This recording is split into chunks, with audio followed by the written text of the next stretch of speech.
Parece una idea genial. En lo que respecta a mi participación esta noche, vengo pues en representación del Club Ribeiro, institución que yo dirijo y que nos da profundas alegrías y satisfacciones, estar en la difusión de la obra de nuestro querido flaco Julio Ramón Ribeiro. Agradecer a la Municipalidad de San Isidro por la invitación, al Fondo de Cultura Económica y a una de las piezas fundamentales de esta realización libresca, nuestra amiga Irene Corso, para quien le hago llegar un cariñoso saludo y el aplauso del público también por ser una de las piezas de esta realización, como les digo. Me toca a mí abordar el tema, la vigencia de Ribeiro. Pero antes de tratar propiamente el tema, que habremos de hacerlo de manera concisa, deberíamos comenzar por definir lo que es el universo de Ribeiro, para así comprender qué es lo que está vigente. Porque no basta con decir la vigencia de Ribeiro, sino que habría que entender qué parte de la obra, o si es toda la obra, la que tiene esa vigencia, la que tiene esa actualidad. Pero hay que saber, hay que reconocer de qué estamos hablando y de qué se trata. Si hablamos del universo de Ribeiro, tenemos que empezar por definir el corpus de su obra, el cuerpo de su obra, la totalidad de su obra, compuesta principalmente por cuentos, porque es nuestro cuentista por excelencia. Tiene escritos 97 cuentos desde fines de los 40 hasta entrados los años 90. Tiene 97 cuentos aglutinados en sus reconocidísimos volúmenes de La Palabra del Mudo. Luego tiene 3 novelas, Crónica de San Gabriel, Los Genocidios Dominicales y Cambio de Guardia. Tiene sus diarios, que conocemos como La Tentación del Fracaso. También un libro de prosas inclasificables que conocemos como Prosas Apátridas. Un libro de aforismos, que es Dichos de Luder. Otro libro de ensayos de La Casa Sutil. Y además también teatro, recientemente aglutinado en el volumen Teatro Completo. Además, también Ribeiro tradujo un único libro del francés al castellano con una selección de los mejores cuentos de uno de sus escritores franceses más admirados, Guy de Maupassant. Este libro se llama, para los coleccionistas, Paseo Campestre y otros relatos. Y todo este volumen de obra se escribió en 40 años, para empezar a conocer el universo de Ribeiro. 40 años, de los cuales 30 los pasó Ribeiro como escritor en París y 10 años entre idas y venidas en el Perú. Hasta que sabemos que comenzando los 90 ya se afincó definitivamente en nuestra tierra. ¿Y cuál es el fundamento de este universo? ¿Cuál es el espíritu, el sino, la identificación principal que da homogeneidad a la obra de Ribeiro? Su visión del mundo, que muchos llaman de una visión escéptica. Toda vez que Ribeiro era consciente que la razón humana es imposible que pueda conocer y apreciar las verdades que pueden darse en el mundo. La mente es también imposible de conocer los quehaceres de la condición humana y sus complejidades. Incluso se cuestiona hasta la historia. Entonces, este aliento escéptico está presente en toda su obra, como ya les digo, y además porque reconoce los límites de la razón para comprender todo esto. Pero esta tendencia a lo escéptico se establece en Ribeiro a raíz de que él es profundamente observador. Y como observador que es, tiene un contacto muy singular con la realidad. Realidad que él además observa con un ojo de escritor acucioso. Porque los escritores reparan hasta en los más mínimos detalles. Lo que para un simple mortal puede ser un señor cualquiera, de pronto en Ribeiro ver a ese mismo personaje es avisar, ¿por qué no?, a un posible protagonista en uno de sus cuentos. Tal vez por su calvicie, por alguna cojera, por la forma singular de estar vestido, por cómo camina, cómo se mueve, en fin. Tremendamente observador Ribeiro de la realidad. Tal es así que, a raíz de ser un observador de la realidad y luego tener la necesidad, él, de plasmar su visión de la realidad y de plasmar cómo él veía el mundo, él se adhiere a lo que se conoció luego posteriormente como el realismo urbano. Es decir, empezó a hablar de la urbe cuando no se hacía, empezó a hablar de la ciudad cuando no se hacía, cuando había más bien una revisión pasadista de la historia y el indigenismo estaba todavía aún en boga, ¿no? El romanticismo del indigenismo. Y si hablamos de realidad y realismo urbano, ¿cuál es el concepto de realidad que tiene Ribeiro? Esto es importante reconocerlo para que vayamos aproximándonos a su obra. ¿Cuál es el concepto de realidad? El estudioso alemán y traductor de Ribeiro al alemán de sus obras, Wolfgang Lütting, tiene una definición muy singular de lo que es el concepto de realidad para Ribeiro. Dice Wolfgang Lütting que la realidad en Ribeiro es una pugna constante, es un versus permanente entre lo ideal, lo ilusorio, lo soñado, lo anhelado, lo querido, teniendo como contrario a lo fáctico, a lo resultante, a lo que termina siendo. Y de esa pugna y de ese choque, y siempre bajo el escepticismo de Ribeiro, los personajes salen perdiendo. Los personajes resultan con su ilusión rota. Y allí surge justamente este concepto del famoso chasco ribeiriano, porque surge del juego entre lo que uno quiso y lo que resultó ser. Realidad versus ilusión. Y si Ribeiro, que observaba la realidad, tiene a su vez un concepto de la misma, ¿cómo lleva a la pluma y al papel esa visión del mundo? Y eso nos da una pregunta. ¿Y por qué escribe Ribeiro entonces? ¿Por qué escribe? ¿Por qué lo hace? Hasta hace algunos años, esto que le voy a leer estaba sin publicar, inédito.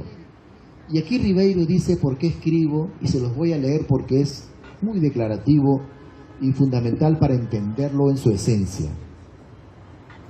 ¿Por qué escribo?, dice Ribeiro. Para deshacerme de ciertas obsesiones y de sentimientos opresivos, para tratar de dar forma y comprender mejor ideas e intuiciones que me pasan por la cabeza, para crear sin otro recurso que la palabra algo que sea bello y duradero, por una necesidad humana de ser reconocido, apreciado, admirado y tal vez amado, porque me divierte, porque es lo único que sé hacer más o menos bien, porque me libera de un cierto sentimiento de culpa inexplicable, porque me he acostumbrado a hacerlo y porque es para mí más que una rutina, un vicio, para que mi experiencia de la vida, así sea pequeña, no sea perdida, porque el hecho de estar solo frente a mi máquina de escribir y al papel en blanco me da la ilusión de ser absolutamente libre y poderoso, para continuar existiendo después de muerto, ya sea sobre la forma de un libro, como de una voz que alguien se dé el trabajo de escuchar. En cada lector futuro, el escritor renace. Eso nos dice Ribeiro. ¿Y cómo escribe Ribeiro? ¿Cómo es su pluma? ¿Cómo es su escritura? Pues es una escritura diáfana, transparente, clara, que el propio Ribeiro llama de cartesiana. Tal es así que esta finura de escritura provocó ironía en algunos contemporáneos del Flaco y decían que Ribeiro era el mejor escritor del Perú del siglo XIX, ¿no? Un poco así, haciendo sarcasmo de esa belleza decimonónica que tenía para escribir nuestro Flaco querido. Y esta forma de escribir de Ribeiro, ojo que estamos hablando aún del universo ribeiriano, y esta forma que tiene de escribir Ribeiro, tiene características, podemos reconocerlas, podemos leer un texto y decir, sí, esto es de Ribeiro.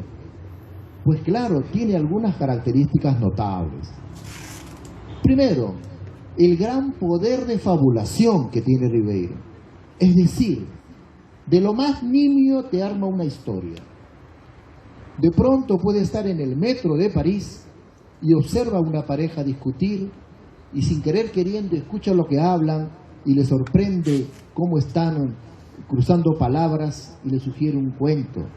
O está en un restaurante y ve a una persona solitaria comiendo una sopa y hay ademanes tristes y le surge una historia. O recuerda algo de su niñez, o lee un periódico, una noticia. Todo ello es caldo de cultivo para historias en Ribeiro, por lo que se ha dado en llamar su gran poder de fabulación. Tiene además intuición para captar un hecho singular que merece registrarse como un relato, por ejemplo.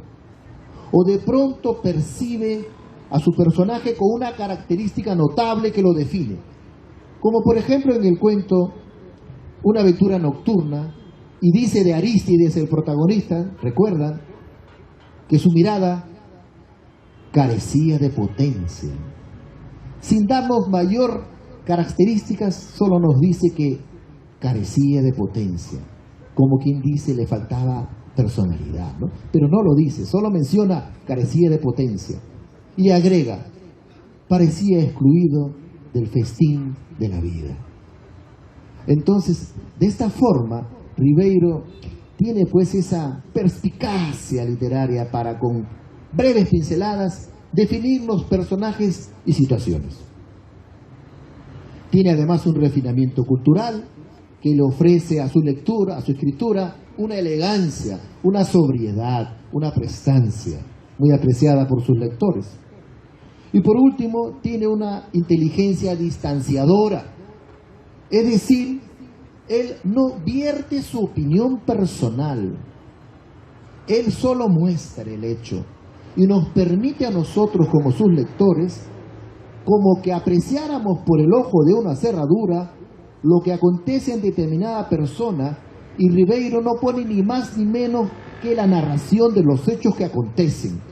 No se involucra él al darnos su opinión, no pretende dar una moraleja, un mensaje, un refrán, no. Él solo presenta la historia, pero ¿cómo la presenta? Y ya que estamos hablando de realidad, podemos también un poco hablar de la historia que circundó a Ribeiro, un hecho histórico circunstancial y determinante, el boom. Mucho se ha dicho que obviamente Ribeiro no perteneció al boom, pero ¿por qué no perteneció? ¿Esto es justo? ¿Es injusto? ¿Debió pertenecer? ¿No debió pertenecer a este boom literario que comenzó en los 60 y tuvo un estallido en todo el globo en los años 70? Con dos cabezas notables y visibles que luego terminaron siendo sendos premios Nobel, García Márquez y Mario Vargas Llosa. Pues Ribeiro no perteneció porque hizo todo lo contrario quien quisiera ser el que quisiera pertenecer al boom. Porque mientras todos los escritores del boom escribían novela, Ribeiro escribía cuentos. Imagínense, iba contracorriente. Y mientras todos los escritores del boom experimentaban con el lenguaje, y allí tienen, por ejemplo, Rayuela, este libro tan singular que puedes leerlo conforme avanzan las páginas, o puedes seguir tu propia forma de ir de adelante a atrás, de atrás para adelante, del medio adelante. Puedes jugar con la numeración de las páginas del libro y armas tu propia versión del texto. Ribeiro no experimentó Más bien Ribeiro tuvo una pluma clásica o clasicista, como prefieran. No experimentó, salvo algunas excepciones, pero la regla general es que Ribeiro no experimentó. Además de eso, los personajes del boom son todos épicos. 100 años de soledad, imagínense, ¿quién resiste 100 años de soledad? La ciudad y los perros, con esos personajes, aprendices de militares, mueren personajes, hay villanos, hay héroes. En cambio no, Ribeiro cuenta de pronto tu historia, mi historia, la historia de cualquier persona. No son historias de héroes, ni siquiera de antihéroes. Son historias cotidianas, historias nimias. Por lo tanto, Ribeiro no podía pertenecer al boom. Pero pasa algo singular, porque no habiendo pertenecido a este movimiento literario, hoy tiene una presencia que le hace justicia, cosa que no pasaba en aquellos años del boom. Y mientras mucho de las luces, de los artificios y de la fanfarria que explosionaba todo el boom, pues hoy, ¿qué es lo que queda?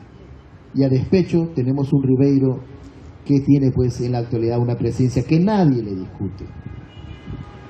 Algunas claves ribeirianas para terminar con esto del universo ribeiriano, que es importante para que tengamos una idea cabal de qué es lo de Ribeiro que está vigente. Porque no basta decir la vigencia de Ribeiro, sí está vigente porque se vende su libro. No es tan sencillo, es mucho más profundo que eso. Por ejemplo, claves ribeirianas. Tomen nota. Los personajes de Ribeiro siempre están en acción y son responsables de su propio destino y que se desprende estos de sus propios actos. La literatura ribeiriana es además, ojo, hospitalaria. Y aquí es importante lo que dice el escritor español Luis García Montero, cuando dice que Ribeiro como que construye casitas para que todos vivamos en ellas y seamos atendidos de manera muy hospitalaria. Porque quien lee un libro de Ribeiro se siente arropado, se siente arrobado, se siente en casa. Ahora, otro detalle singular es el equilibrio que tiene Ribeiro con sus virtudes. Él decía que un escritor que pretenda escribir bien debe ser como el rostro de una mujer, es decir, las cejas en su lugar, debidamente pobladas, los ojos en una equidistancia armónica, la nariz puesta en un punto preciso, los labios y la boca en su dimensión y en su ubicación correcta, de tal forma que en un texto literario no puede haber una nariz fuera de lugar. Esto decía Ribeiro y cuidaba mucho ese equilibrio. Por eso la elegancia cuando él escribe, por eso esa ponderación en todo lo que leemos de él. Y por último, su literatura es una rebeldía declarada contra la muerte, porque lo acabamos de leer, porque él dice en cada nuevo lector, aunque ya no esté el escritor, este autor ha de renacer.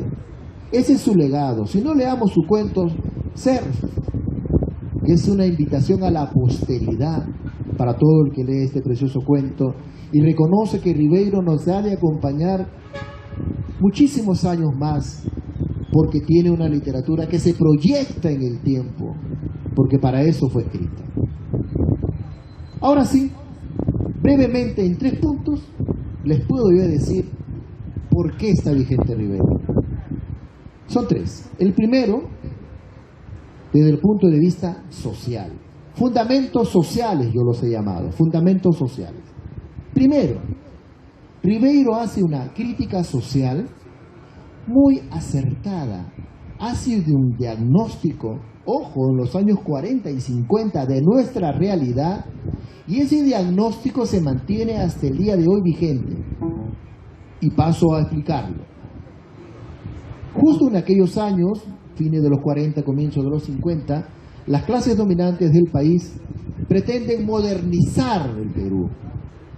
Pero esto se queda solo en cascarón, porque los principios que rigen la distribución de la riqueza no cambian. porque el acceso a educación de calidad, salud de calidad, vivienda de calidad, sigue siendo privilegio de algunos en aquel entonces hasta el día de hoy. Y ese diagnóstico permanece vigente, de tal forma que es un fresco social en el que todos nos reconocemos.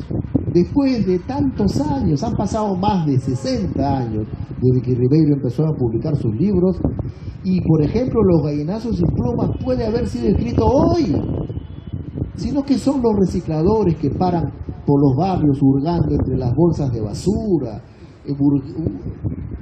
recolectando desperdicios, plásticos viejos. ¿Qué son sino los recicladores, sino los gallinazos del siglo XXI?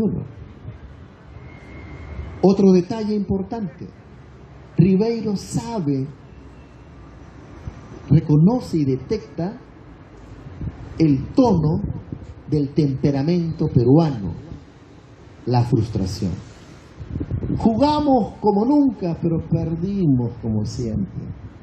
De no haber sido por Gareca, hasta ahora estaríamos queriendo ir al Mundial y casi llegamos, pero felizmente Gareca rompió el maleficio. Pero si no, estaríamos más de 36 años sin llegar al Mundial. Es que la felicidad, es que el progreso en el Perú es materia de sospecha. Porque todos de alguna manera tenemos una cicatriz de frustración. Y eso lo sabe percibir, sino que son sus cuentos en Ribeiro, el profesor suplente, sino que es una lectura nocturna, el banquete o el jefe. Son cuentos que hablan de frustración precisamente. Entonces, estos dos aspectos dan fundamento social a la vigencia de Ribeiro. Ahora hablemos de fundamentos editoriales. Ribeiro fue publicado como autor en un libro por primera vez en 1955. 65, 75, 85, 95, 2005, 2015. Imagínense cuántas décadas han pasado, cuántas décadas. Y hasta el día de hoy, que estamos 2021, se sigue publicando a Ribeiro. Hubo sí un trecho en el que no se le publicó, del 94 al 2009, que es una época que todos reconocemos, estaba más vigente. ¿Se acuerdan? Los talk show, estaban más vigente la prensa chicha, Laura Bozzo, las Magali Medina, ¿no? Toda la telebasura estaba en su apogeo. En aquellos años no se publicó al flaco. Pero en el 2009, la transnacional 6 Barral, con ojo avisor, publicó sus cuentos completos, publicó su diario, publicó sus prosas apátridas en España y en el Perú, y hubo un resurgir porque los libros de Ribeiro solo existían pirateados, fotocopiados, no había material. Y desde el 2009 a la fecha, no ha parado de publicarse obra de Ribeiro y sobre Ribeiro. Y voy a hablarle ahora solamente de los últimos añitos, ¿eh? No voy a hacer un balance porque si no nos pasamos acá hasta las 8 de la noche y nuestra amiga Irene nos va a sacar a palos. Así es que vamos a resumir ya. En el 2019 Ribeiro cumplió 90 años. Cumplió, digo, porque él está presente. No diríamos que cumpliría. Ribeiro cumplió 90 años. Y en España, 6 Barral volvió a publicar toda su obra en ediciones conmemorativas. En un solo volumen los cuentos completos con más de 1000 páginas. En un solo volumen en sus diarios que van del 50 al 78 en casi 800 páginas. Sus prosas apátridas. Aquí en el Perú, las editoriales Revuelta, Bizarro, Lápiz Editores publicaron todo el resto, sus 3 novelas. Publicaron sus cartas, publicaron también su teatro, en fin, su libro de ensayos. Todo se ha vuelto a publicar y no se para de publicar.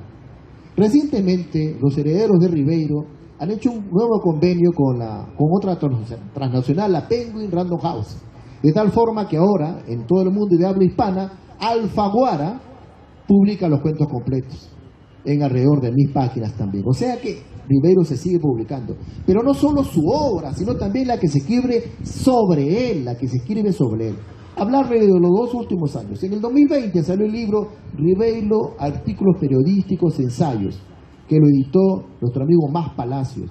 Y en ese mismo año salió también el libro Humos de Ironía, que es un libro crítico de las 3 novelas del Flaco.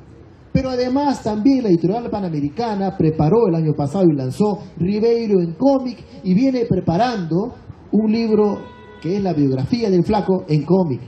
Y Revuelta sigue publicando y está por lanzar la editorial Revuelta la biografía, la esperada biografía del Flaco Ribeiro en la obra tremenda que ha hecho fue nuestro querido Jorge Coaguila, ¿no? En fin, fundamentos editoriales. Y también tenemos fundamentos de lectoría, porque Ribeiro está presente en el club lector, es el escritor más leído en los colegios.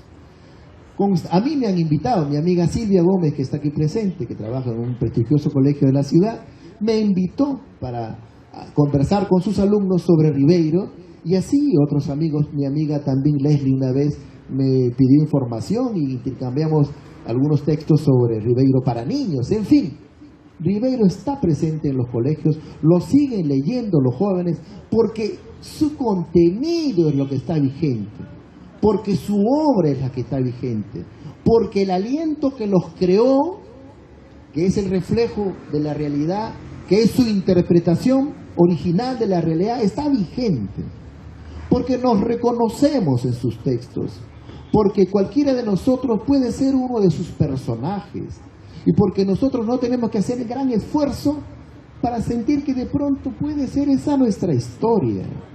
Eso es lo que hace singular a Ribeiro, ¿no? Y otro detalle, Ribeiro está muy presente en las redes de una manera impresionante. No solo nosotros como Club Ribeiro, que tenemos presencia en Twitter, en Facebook, en Instagram, ¿no? En el WhatsApp, sino también hay otros clubes, como por ejemplo el Club de Lectura Ribeiro de la Municipalidad de Miraflores, como el Club de Lectores de Ribeiro, en fin, conozco más de 10 clubes dedicados a leer a Ribeiro. Cuando Ribeiro en el 2019 cumplió 90 años, fue tendencia en las redes, fue tendencia en Twitter, fue tendencia en Facebook e Instagram. Y otra vez, hace poquito nomás, este sábado 4 de diciembre, cuando el Flaco cumplió 27 años de su partida, volvió a ser tendencia. Todo el mundo estaba posteando cosas, fotos del Flaco, de sus libros, citando parte de su obra, porque está palpitante, porque está presente, porque forma parte de nuestro inconsciente colectivo, porque es algo común a nosotros, a nuestras vidas, a nuestros procesos de aprendizaje desde el colegio, luego en la universidad, luego más allá en los que han realizado pues estudios posteriores, ¿no? Para terminar, de Ribeiro se tiene la idea de que es un personaje tímido, que es un personaje reservado, que tuvo mala suerte en la vida, flaco, macilento. Y como el Flaco no daba entrevistas, como que contribuyó a esa leyenda urbana de ser una persona huraña, esquiva, con mala suerte.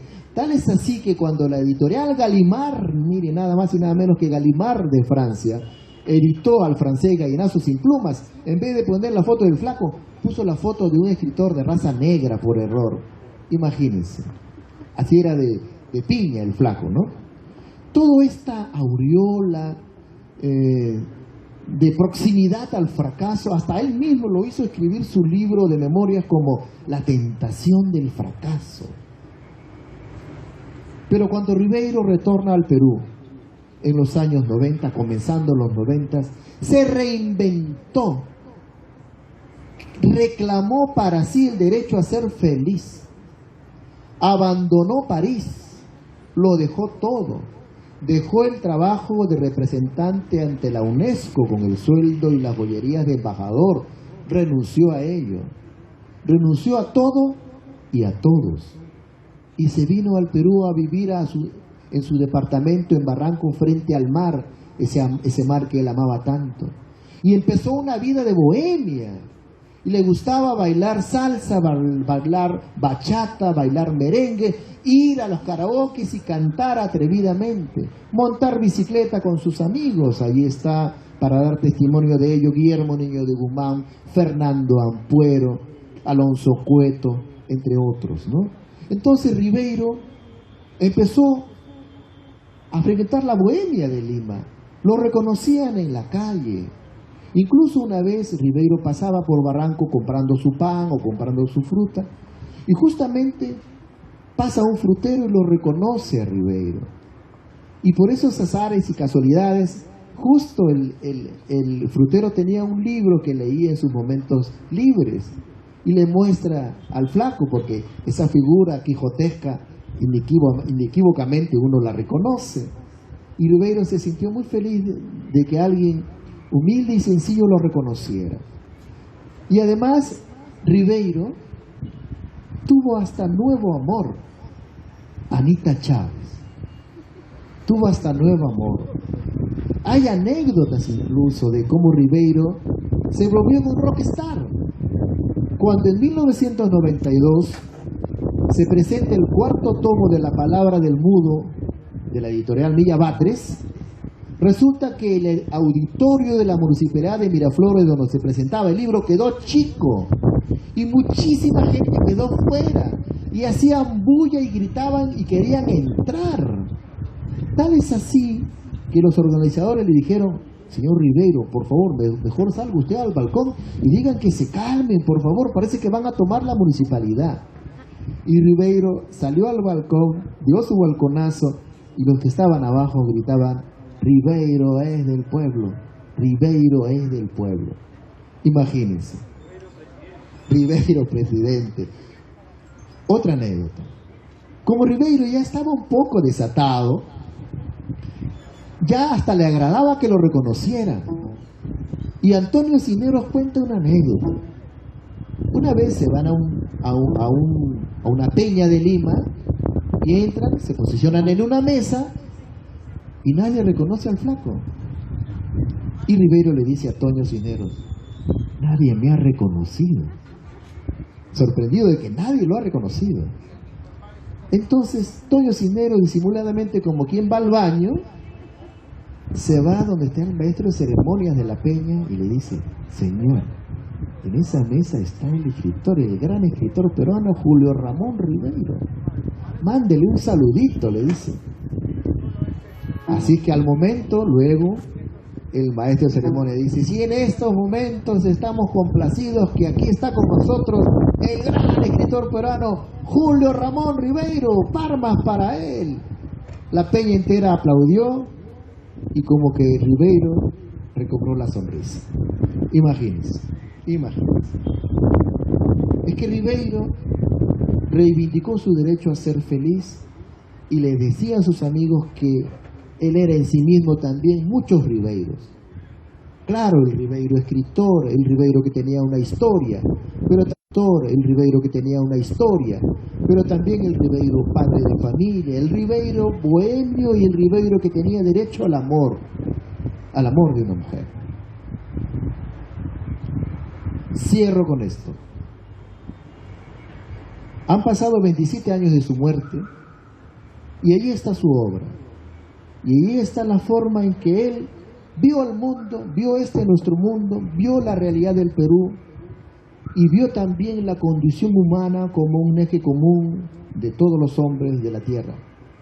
Y esos cuentos nuestros, porque él nos los legó, nos comprometen a leerlos siempre, a volver a esos textos para apreciar a un escritor que tenía una singular forma de ver el mundo, nuestro mundo, a nosotros.